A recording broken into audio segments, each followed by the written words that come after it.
अस्सलाम वालेकुम स्टूडेंट्स।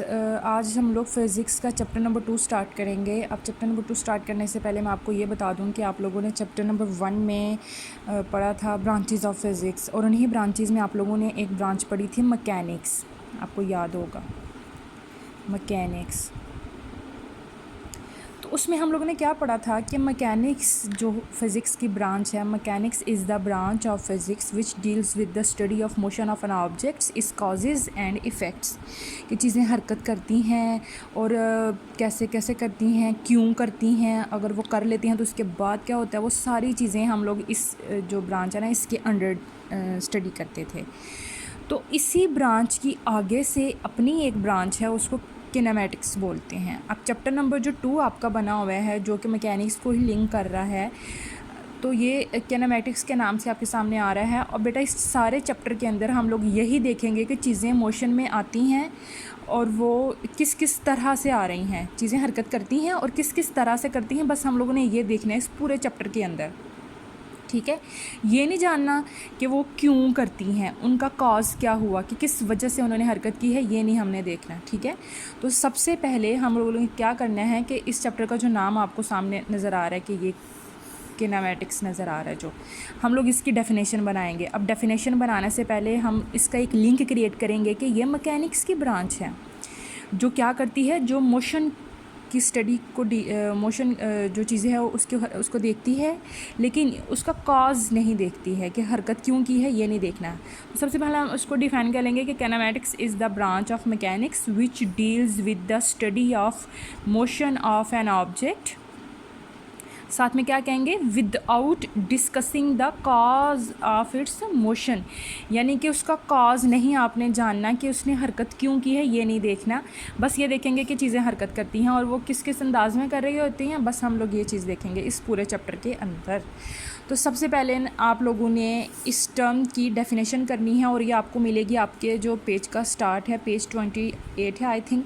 यहीं पे जो एक लास्ट में पैराग्राफ बना हुआ उसके बीच में एक बोल्ड लेटर्स में आपकी किनेमैटिक्स लिखा हुआ है और उसको आप मार्क कर लीजिएगा कि kinematics is the branch of mechanics which deals with the motion of an object without discussing the cause of its motion, ठीक है। ये हमारी डेफिनेशन होगी। अब नेक्स्ट हम इस चैप्टर के अंदर जब हम लोग आगे मज़ीद जाएंगे तो हमने क्या देखना है, क्योंकि मैंने अभी आपसे यही कहा कि इस चैप्टर के अंदर हम लोग चीज़ों की हरकत देखेंगे, मोशन देखेंगे कि चीज़ें हरकत में आती हैं और फिर वो कैसे कैसे किस किस अंदाज में आती हैं, ये सारा चीज़ देखने वाले हैं। तो मैंने हरकत का एक मैं बार बार यहाँ पे जिक्र कर रही हूँ। तो हरकत क्या है, मोशन है। अब मोशन को हम लोग डिफ़ाइन करते हैं कि मोशन क्या चीज़ होती है। बेटा जब कोई चीज़ अपनी जगह बदलती है ना, एक जगह से उठ के दूसरी जगह आती जाती है, तो हम कहते हैं कि वो चीज़ मोशन में है या वो हरकत में है या उसने हरकत की है।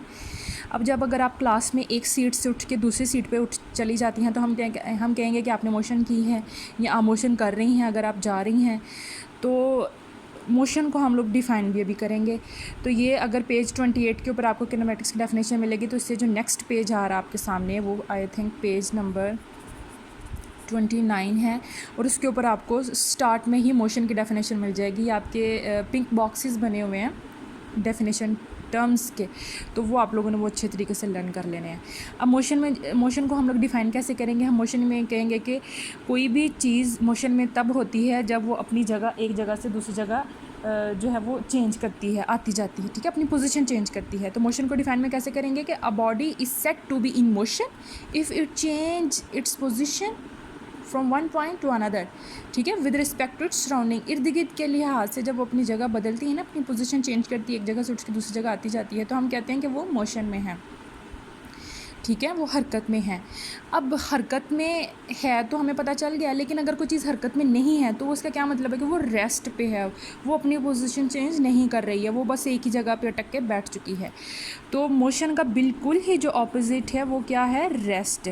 अगर हम लोग रेस्ट की डेफिनेशन बनाना चाहें तो हम मोशन वाली डेफिनेशन ही यूज़ करेंगे, लेकिन उसमें डज़ नॉट का वर्ड यूज़ कर लेंगे। और कहाँ पे करेंगे ये मैं आपको बता देती हूँ। जैसे मैंने कहा कि मोशन की डेफिनेशन के लिए आप लोगों ने क्या कहना है कि a body is said to be in motion if it changes its position from one point to another with respect to its surrounding. अगर वो अपनी पोजीशन चेंज करते हैं ना एक जगह से दूसरी जगह, तो वो मोशन में है। लेकिन अगर मैं इसके अंदर डज़ नॉट का इजाफा कर लूँगी तो वो रेस्ट की डेफिनेशन बन जाएगी।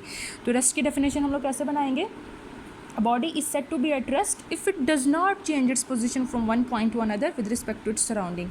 अगर वो अपनी जगह चेंज नहीं करती है, अपनी पोजीशन चेंज नहीं करती है, एक जगह से उठ के दूसरी जगह पे नहीं जाती है, तो वो चीज़ रेस्ट पे होती है. अब रेस्ट के लिए आप लोग डिफरेंट टर्म्स यूज़ करते हो कि वो चीज़ रेस्ट पे है, वो क्याम पजीर है, वो स्टैटिक है, वो स्टेशनरी है. ठीक है, तो ये डिफरेंट जो टर्म्स हैं वो एक ही कॉन्सेप्ट को बता रही हैं. तो बेटा ये पेज नंबर 29 के ऊपर आपको मिलेंगी. अभी के लिए इतना. नेक्स्ट हम लोग इसके अब टाइप्स ऑफ मोशन देख लेते हैं कि कितने कितने किस्म की वो टाइप मोशन हो सकती है.